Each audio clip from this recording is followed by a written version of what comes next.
Berjumpa kembali dengan channel tutorial statistik 1000 halaman. Bersama saya Sofyan, pada kesempatan ini kami ingin berbagi pengetahuan dan pengalaman mengolah data penelitian menggunakan software AMOS. Paparan pada kali ini adalah tentang uji mediasi dengan studi kasus pengaruh pemberdayaan guru terhadap motivasi dan kepuasan kerja guru. Ada 4 hipotesis yang kita ajukan, di mana hipotesis yang keempat kita ingin menguji apakah variabel motivasi berperan signifikan sebagai variabel yang memediasi pengaruh pemberdayaan terhadap kepuasan. Model penelitian kita seperti di dalam layar, di mana ada 3 variabel, pemberdayaan, motivasi, dan kepuasan, dan kita ingin melihat apakah motivasi memiliki pengaruh terhadap kepuasan dan apakah motivasi signifikan memediasi pemberdayaan terhadap kepuasan. Metode estimasi di dalam SEM ada dua, yaitu one-step approach dan two-step approach.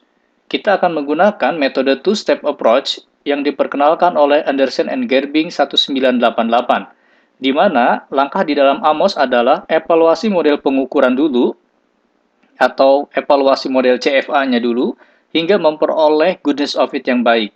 Nah, setelah memperoleh goodness of fit yang baik, maka kita lanjutkan dengan evaluasi atau pengujian model struktural dan uji mediasinya.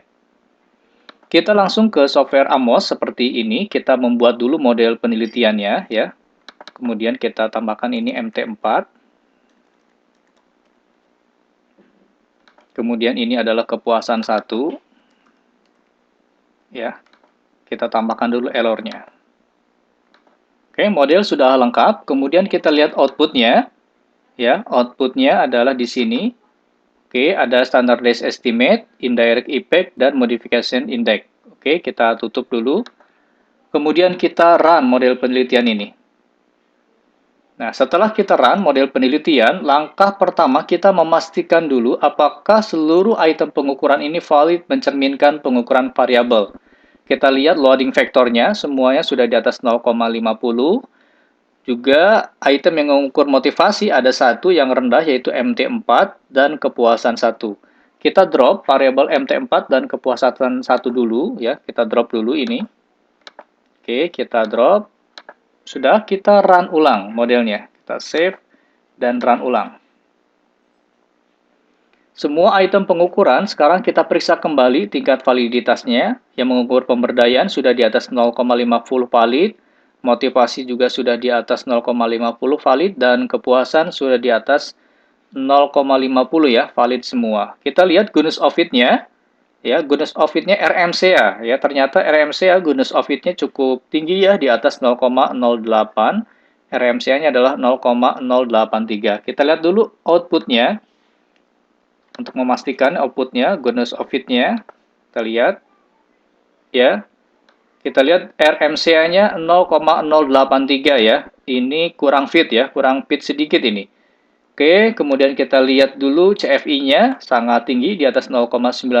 Ini good fit, TLI, dan ukuran incremental lainnya. Kecuali RFI ini ya kurang fit.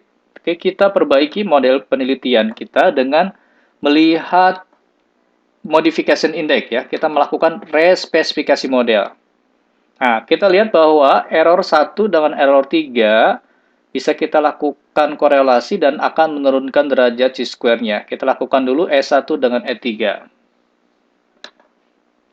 Yaitu korelasi antara error E1 dengan E3. Klik ini. E1 dengan E3. Baik. Kemudian setelah itu kita run ulang kembali. Setelah di run ulang, kita lihat goodness of fit-nya sudah cukup baik RMCA di bawah 0,08.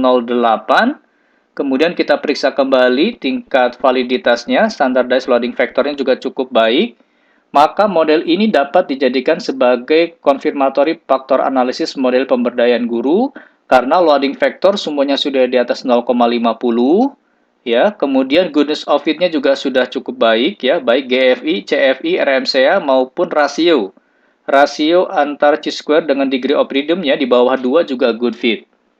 Baik, Bapak Ibu, kita akan lanjutkan dengan model struktural. Kita save as dulu model ini. Kita save as dulu. Kemudian kita tulis model strukturalnya. Pemberdayaan guru. Sudah. Langkah selanjutnya adalah membentuk model struktural, maka kita hilangkan dulu korelasi antar error ini. Sudah kita hilangkan. Kemudian kita mengatur kembali posisinya, ya. Kita atur kembali posisinya. Oke, kita atur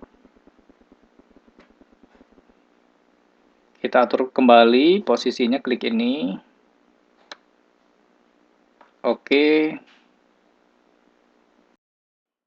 Baik, kita atur kembali ya. Seperti ini kita pindahkan kepuasan di sini, kemudian motivasi dan juga pemberdayaannya kita atur ya. Oke, kemudian kita atur indikatornya di sebelah kanan untuk kepuasan, kemudian kita tinggal sambungkan ya hipotesis kita ya sesuai dengan hipotesis penelitian kita rapihkan. Di sini pemberdayaan, motivasi dengan kepuasan, lalu ditambahkan variabel error. Jangan lupa menambahkan variabel error untuk setiap variabel endogen. Kita tambahkan di sini, sudah lengkap semua, dan kita estimasi. Sudah lengkap semua ya, kita estimasi. Ya, oke.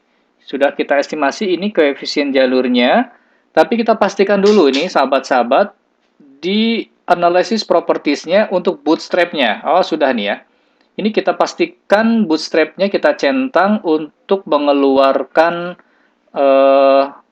tes statistik atau critical ratio untuk menghitung uji mediasinya. Ya. Bootstrap ini nanti akan menghasilkan standar error. Ya. Kemudian kita akan memperoleh v-value-nya. Kita ulang lagi, run. Oke, ini dia pengaruhnya, pengaruh pemberdayaan terhadap motivasi, motivasi terhadap kepuasan, dan pemberdayaan terhadap kepuasan. Selanjutnya kita lihat signifikansinya. Langsung kita masuk estimate ke skalar ini, kita bisa melihat pemberdayaan terhadap motivasi pengaruhnya signifikan. Ya, bintang 3 ini signifikan. Pemberdayaan terhadap kepuasan juga signifikan, 0,009 v-value-nya. Kemudian motivasi terhadap kepuasan juga signifikan. Karena pemberdayaan terhadap motivasi signifikan dan motivasi terhadap kepuasan juga signifikan, maka kita bisa melakukan uji mediasi. Ya. Nah, standardized regression weight ini adalah besarnya pengaruh langsung atau koefisien jalur. Besarnya pengaruh langsung pemberdayaan terhadap motivasi adalah 0,383, pemberdayaan terhadap kepuasan 0,168, dan motivasi terhadap kepuasan 0,746. Untuk melihat ya koefisien mediasi ya dan menguji koefisien mediasi apakah signifikan, kita lihat di sini. Standardized indirect effect itu menggambarkan koefisien mediasi 0,286. Ini menunjukkan bahwa pemberdayaan memiliki pengaruh tidak langsung terhadap kepuasan melalui variabel motivasi sebesar 0,286. Apakah signifikan? Nah, bisa lihat di sini sahabat Indonesia tingkat signifikannya di total tail to tail signifikan. To tailnya adalah 0,003. Ini mengindikasikan bahwa pemberdayaan memiliki pengaruh tidak langsung terhadap kepuasan melalui variabel motivasi sebesar 0,283 tadi dan signifikan. Ini v-value-nya, 0,03 ini v-value-nya, signifikan. Ini berarti bahwa motivasi signifikan ya. Motivasi signifikan berperan sebagai variabel yang memediasi pengaruh pemberdayaan terhadap kepuasan. Nah, artinya bahwa hipotesis kita yang keempat ini dijawab oleh Amos signifikan. Motivasi signifikan memediasi pengaruh pemberdayaan terhadap kepuasan. Baik Bapak Ibu, jika Bapak Ibu membutuhkan e-book statistik 1000 halaman dengan berbagai software statistik yang ada di sini, bisa menghubungi kami. Terima kasih. Assalamualaikum warahmatullahi wabarakatuh.